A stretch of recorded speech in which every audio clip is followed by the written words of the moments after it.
দেখো কনফিডেন্স দেখেছিস? টাকা হ্যালো গাইস, ডাক্তার দা। হ্যাঁ দাদা বলছে 40 টাকা কপিস বিরিয়ানি।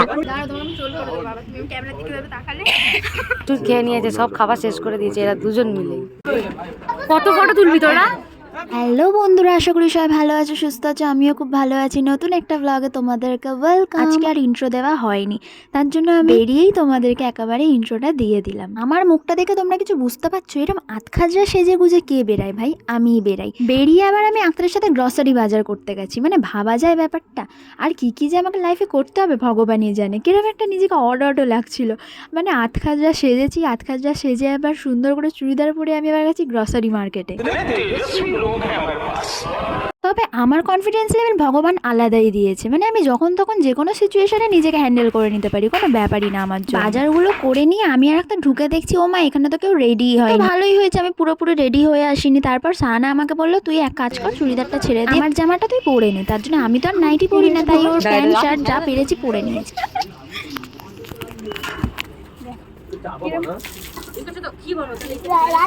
জামাটা আমার গায়ে ঠিক আছে, তোর গায়ে তাহলে কত ফিটিংস হয়? কি করবো, ধরবো? শুধু প্যান্টটা একটু দেখে হাসার।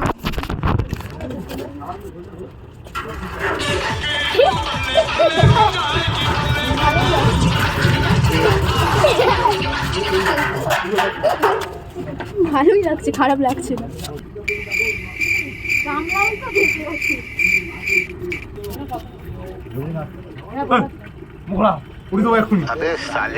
আমি এবার একটু বটি নিয়ে বসে পড়লাম ওদের হাতে হাতে কাজ করার জন্য, কারণ ওরাও একা একা আলু ছাড়াচ্ছে। অতগুলো আলু দুজন মিলে কি হয়? তাই আমি বটি নিয়ে আমি হাতে হাতে কাজ করতে বসে গেলাম। হ্যাঁ আলু আরো ছোট ছিল, তাও একটা দেখে দেখে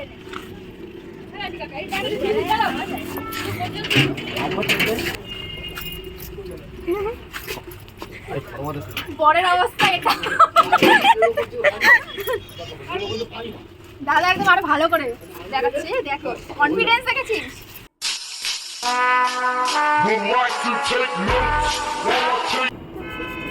তো ব্যাপারটা হচ্ছে আমি অনেক কাজের মেয়ে, এটা হলো প্রমাণিত। না পাইপ নেই। মুস্কান ছাড়, এই খোপা করতে পারিস? করে দে তো পেছন দিয়ে।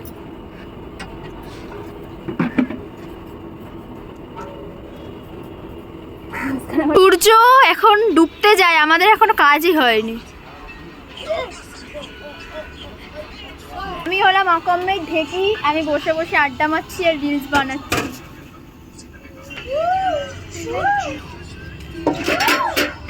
তোমাদের সাথে একেবারে রেডি হয়ে দেখা হচ্ছে ততক্ষণে। সাহানাকে রেডি করার দায়িত্ব ছিল আমার ওপর, তার জন্য ওকে বললাম চল তাড়াতাড়ি বসে পড়, তোকে রেডিটা করে। দেখতে দেখতে বিকেল হয়ে গেছে, আমরা এখনো দুজনে খাইনি। তার জন্য আক্তার একটু বাইরে দিয়ে চাউমিন কিনে এনেছিল, আমাকেও খাইয়ে দিচ্ছিল আর নিজেও খাচ্ছে। মানে আপাতত সব কাজ সেরে নিয়ে এবার আক্তারও ফাঁকা হয়ে ও এবার ঘরে গিয়ে একটু স্নান করে ফ্রেশ হয়ে নেবে। এবার ছাদটা জানো রেডি হতে হতে আর সাহানাকে রেডি করতে করতে একটাও ক্লিপ নেওয়া হয়নি, একদম ভুলে গেছিলাম। বিশ্বাস করো, তাড়াহুড়ো লাস্ট মোমেন্টে এসে আমি নিজেই 5 মিনিটে সেরেছি। ভাবো তো, আজ দিনটা সাহানার, তাই সাহানাকে বললাম তোকে আগে প্রপারভাবে রেডি করতে হবে, দেন আমার কথা। আর এই শাড়িটা কিন্তু আমার না, সাহানার শাড়ি আমি পরেছি। অনেক জোর করে লাস্ট মোমেন্টে এসে সাহানার ব্লাউজটা আমি নিজে হাতে মেরে তারপর আমি পরেছি। আমি ঘড়ি পরিনি, আমার ঘড়িটা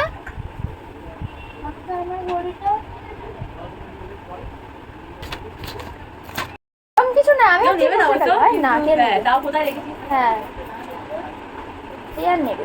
সাহানা আমার ঘড়িটা একটু ভেতরের দিকে সরিয়ে রেখেছিল, আর যেটা আমি দেখতেই পাচ্ছিলাম না। খোঁজাখুঁজি করে করে তারপরে ও এসে আমাকে খুঁজে দিল। আস্তে আস্তে সব লোকজন আসা শুরু হয়েছে। তোমাদের তো বলিনি, ওদের অ্যাকচুয়ালি অ্যানিভার্সারির দিনকার কিছু নিয়মগুলো একেবারে নতুনভাবে বিয়ের নিয়ম। আমাদের সাজাগুজা বুঝে যাচ্ছে না আলোর জন্য না।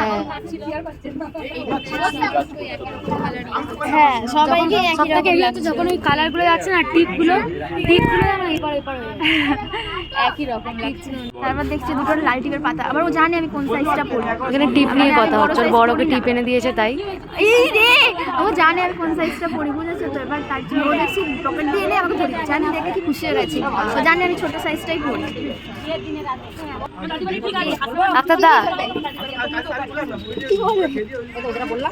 এটা হলো সাবিনার মা, মানে খালামা, আক্তারের খালামা। আমি ইয়ার্কি মানে খালুমা বলি আর খুব পেছনে লাগে। উনি কিন্তু খুব রাগী, মানে একদম সিরিয়াস ব্যাপার। কিন্তু আমি এমন একটা মেয়ে, সব সময় একটা ফাজলামোর মধ্যে থাকি, তার জন্য আমার সাথে একটু ইয়ার্কি মারছিল উনি। ঘোমটাটা টান বেশি করে, কেরম ভাবে টানটা বেশি করে ঘোমটা টানছে। এবারে ঘোমটা খুলে দে দিদি, খালাকে দিদি, কালকে জিন্স প্যান্ট আমাকে দি বলে আজকে দেওর ননদ সবাইকে দেখে মাথায় ঘোমটা দিচ্ছে, কালকে আবার জিন্স প্যান্ট হয়ে যাবে। वक्त बदल दिया, जज्बात बदल दिए, जिंदगी बदल दी। তো এবার অনেক আড্ডা গুজব হলো এখানে। ওদের যেটা নিয়মে মানে বলে ইমাম সাহেব, যেমন আমাদের বাঙালিদের পুরোহিত বলে, ঠাকুর মশাই বলে, তো ওদের ইমাম সাহেব এসে গেছে এখন। যাই হোক, মানে ওদের কোনো একটা নিয়ম নীতি পরামর্শ হচ্ছে, আমি অতটা বলতে পারবো না।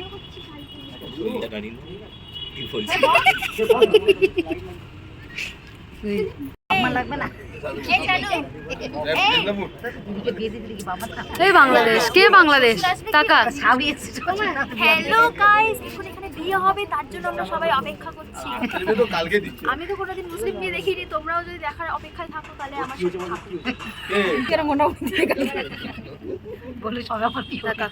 ভিডিওতে জানি না ব্লগ হচ্ছে, আমার ব্লগ কে করছে, আমার দায়িত্ব কে সামলাচ্ছে।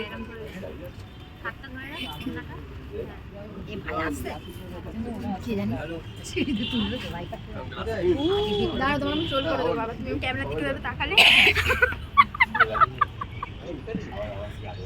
ওই দেখ আগে পেছনে পেছনে দেখ, ওটা হলো গোমরা মুখ হ্যাকা মুখ। হ্যাঁ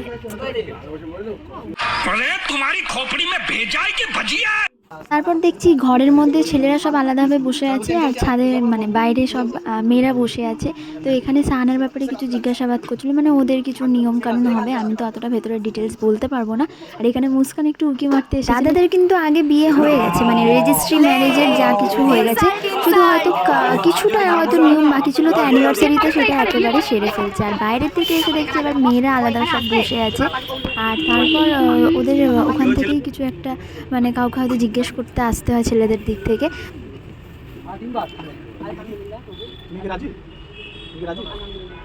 যা নিয়ম ছিল ওদের সেটা সম্পূর্ণ হয়ে গেছে। তো কাবুল বলা মানে ওদের বিয়ে সম্পন্ন হওয়া। এবার সবাই সবাইকে মিষ্টি খাওয়ানো হচ্ছে, আক্ত সবাইকে মিষ্টি খাচ্ছে। আর এখানে সাবিনা তো পুরো গোল ডাব্বা হয়ে গেছে গোটা মিষ্টি নিয়ে মুখে। আর আমার দেখো মিষ্টি নেই মুখে। ভাবছি কাকে বললো, ভাবছি আক্তার মনে আমাকে ধমকালো।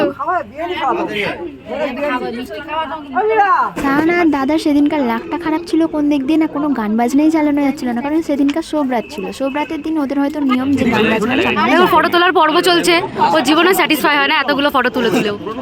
যাই করি না কেন, আক্তারের সাথে ফটো না তুললে আমার মন শান্তি হবে না। তাই আকবরকে আমি ধরে এ করছিলাম যে চল আমাকে ফটোটা তুলে দে। কত ফটো তুলবি তোরা? লে মাঝখান থেকে লাইটটার কি প্রবলেম হলো, বড় লাইটটাও লিবে গেছে, যার জন্য সবাই মিলে এবার লাইট সারাতে বসে গেছে। সাহানার তো বিয়েটা হয়ে গেছে, এবার শাড়িটা খুলে সাহানা সুন্দর একটা লেহেঙ্গা পরে নিয়েছে, কত সুন্দর লাগছে, ফুটফুটে লাগছে। এবার ওরা একটু কেক কাটিং করবে, আর সাহানাকে দেখো লেহেঙ্গা পরে খুব সুন্দর লাগছিল। দাদা সাহানাকে মানে মেড ফর ইচ আদার মনে হচ্ছিল দুজনকে একসাথে। আর এরম একটা সিনে বন্ধুরা তো টিজ দেবেই যে গেল এবার জীবন বরবাদ। আমি তো ছেড়ে দেব যে বিরিয়ানি কাকুকে। ও দাদা বলছি যে আপনার বিরিয়ানি কত করে দিচ্ছেন? ওই সেই ব্লগাররা পেছনে পেছনে ছোটে না বিরিয়ানি কাকুগুলোর। হ্যাঁ দাদা বলছি 40 টাকা ক পিস বিরিয়ানি। করে দে দাদা, কাট করে দিই, কাট টেক টু। দাদা বলছি আপনার মাংসটা কত গ্রাম? আপনার মাংসটা কত গ্রাম দাদা? আরে ভুল করে বলে দিয়েছি। হ্যাঁ দাদা বলছি আপনার মাংসটা কত গ্রাম? এ সাবিনা, ফুড ব্লগার হয়েছি আমি। হ্যাঁ ফুড ব্লগার হয়েছি, প্রফেশন চেঞ্জ করেছি। এবার আক্তার তো একটু গেস্টদের সার্ভ করছিল, আর আমি ওর পেছনে আর কি করব কাটি মারছিলাম। আর এদিকে দেখো চাঁদ মামাকে কত সুন্দর লাগছে, আমি এখানে বসে বসে চাঁদ মামাকে দেখছিলাম। সবই ঠিক ছিল, শুধু গানটাই কম হয়ে গেছিল, বাট ঠিক আছে মানতেই হবে। আর এখানে সব বন্ধুরা আস্তে আস্তে বসা শুরু করে দিচ্ছে। সাবিনারা ওদিকে বসে গেছে, আর একটা টেবিলে আমাদের হবে না। আক্তারের যা ভাই বোনের বংশ, সেখানে একটা টেবিলে আমরা একসাথে বসতেই পারবো না, তার জন্য আমাকে আর আক্তারকে আলাদা টেবিলে বসতে হলো। এদিকে চানা কচুরি টচুরি ছিল, আমি নিই তো রাতও হয়ে গেছিলো, ঠান্ডা আর খেতেও ইচ্ছা ইচ্ছা হচ্ছিল। তো নিজের পাতে বারবার বিরিয়ানি নিচ্ছে আর চিকেন নিচ্ছে, আলু নিচ্ছে, আর সব আমার পেটেই দিচ্ছে, মানে নামেইও নিচ্ছে, মানে সব আমাকে খাওয়ানোর জন্যই মনে হয় টেন্ডেন্সিটা এটাই ছিল। আমি যেইটুকু পরিমাণেই খাবার খাই ওর সামনে গেলে সেটা ডবল হয়ে যায়। আমার পেট পড়ে গেছে, আমি পুরো ফুল হয়ে প্রচুর খেয়ে নিয়েছে, সব খাবার শেষ করে দিয়েছে এরা দুজন মিলে। চেপে চেপে মিষ্টি খাওয়াচ্ছে। এটাও ব্লগের মধ্যে থেকে যাক। রাতের বেলা গিফট খুলতে বসেছে, এই ও এখান দিয়ে তুলে নিয়েছে সব।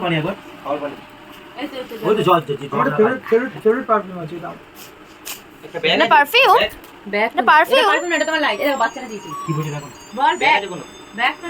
শাড়ি ছেড়ে নিজের চুড়িদারটাও চেঞ্জ করে নিলাম। চলো আজকের ব্লগটা তাহলে এখানেই শেষ করছি, আবার দেখা হচ্ছে নতুন কোনো ব্লগে নতুনভাবে। ততক্ষণে ভালো থেকো, সুস্থ থেকো, আর ব্লগটা ভালো লাগলে like, comment, share and subscribe করে দিও কিন্তু অবশ্যই।